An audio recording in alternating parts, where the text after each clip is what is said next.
probably done the same thing. This idea of hypotheses, testing null versus research, we're getting into all that today. Harvard study confirms fluoride reduces children's IQ. There we go. There we go. Significantly. Yes. Meta-analysis funded by the meta-analyses. What are those? Anybody know what those are? I always get nervous about these. They're the ones where instead of actually doing an experiment, they collect the results of a bunch of experiments and put them all together. I get very nervous with that in practice. In theory, I think it's genius. In practice, it's dangerous because it sounds like replication, because you're looking at a study, replicated. But unless those studies are done completely the same way every time, you really can't replicate. You're doing a weighted average in that respect. So I get a little nervous with that. But let's give them the benefit of the doubt. Highly fluoridated water has significantly lower IQ scores. My favorite part is that it's in quotes. Significantly lower. Now, in this class, we know what significantly lower looks like, don't we? Yes, you know. Okay. What's IQ centered at? What's the average IQ? You know this. 100. Yes, 100.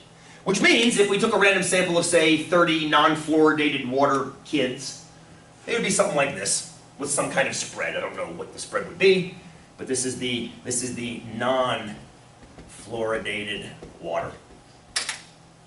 Okay? According to this study, who wants to come up here and draw the fluoridated water confidence interval? Who's feeling brave? You're all feeling brave. You know the answer to this. Come on. Okay, tell me where to draw the dot. Oh, Brian, you got it? Well, I don't want to do it. You don't want to do it, okay. Tell me where to start. Start way over on that end. Which end? Where you're Oh, where I'm at. Okay, so how about here? Is that good? Yeah. Okay, tell me where to stop. Stop. Okay. Everybody agree with that? Yeah. Of course, because that's what significantly lower means. It means the intervals haven't touched each other. If they overlapped each other, you couldn't make the claim. Thank you, sir. Thank you. Good. Could we be wrong?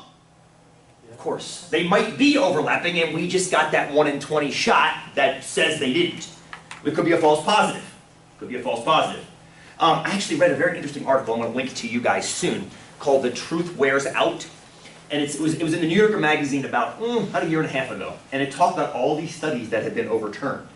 All these studies that have been overturned. And there's probably about 3 dozen articles, or 3 dozen public publications in the article that have been overturned.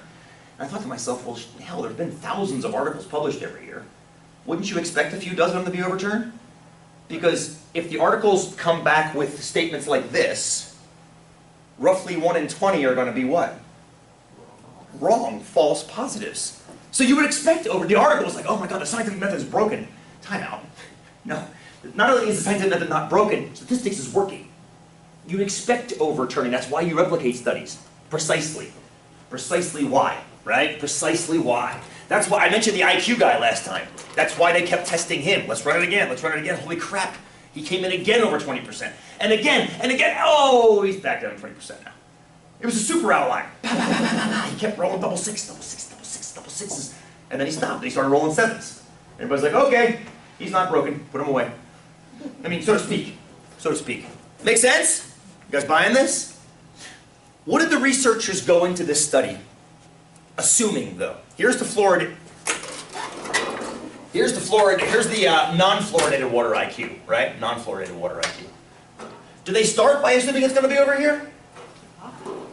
They start by hoping that the results are going to show that, but in order to start by proving that, they have to pick a value for it. They knew it because it said confirmed. Well, but even the researchers whose studies they were confirming, did they start by putting the interval over here? Or did they start by assuming the fluoridated water and the non-fluoridated water were the same? You have to do that. Tell me why you have to do that again.